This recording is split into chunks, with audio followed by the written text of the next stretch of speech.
সবাইকে আজকের ক্লাসে স্বাগতম। আশা করছি প্রত্যেকে ভালো আছো। আমরা সংখ্যা পদ্ধতি চ্যাপ্টারটা শিখছিলাম, তারই ধারাবাহিকতা আজকে আমরা শিখব কিভাবে হেক্সাডেসিমালে যোগ করতে হয়। চলো দেরি না করে শুরু করা যাক। তো এখানে একটা হেক্সাডেসিমাল সংখ্যা লেখা আছে, তো দুইটা সংখ্যাকে আমরা হেক্সাডেসিমালে যোগ করব। তো প্রথমে যোগের নিয়ম হচ্ছে যে এই নর্মাল আমরা যোগ করব এফ এবং এ। তো এগুলা যেহেতু প্রতীক, এগুলার মান আমরা শিখেছিলাম, হেক্সাডেসিমালের মান এগুলা আমি লিখে রেখেছি। তো এফ এর মান কত 15 আর এর মান কত 10।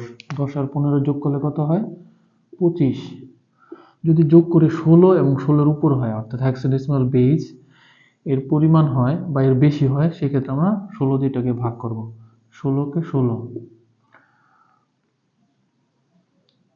বিয়োগ করলে হয় কত 9। তো এখানে ভাগশেষটা বসে আর ভাগফলটা হাতে থাকে। হাতে থাকা ভাগফলটা পাশের বিটের সাথে সে যোগ হবে। 9 আর 1 হাতের 1 10 আর 3 13।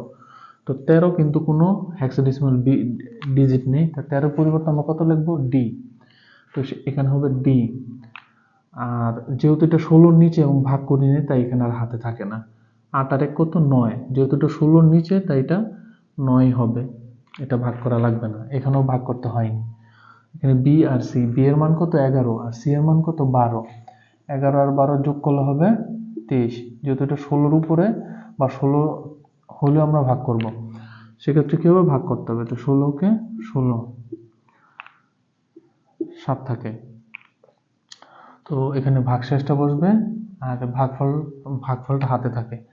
ভাগফলটা পাশের বিটের সাথে যোগ হয়, যেহেতু এখানে বিট নেই, তাহলে ক্যারিটা বা হাতের যে ডিজিটটা আছে সেটা এখানে বসে যাবে।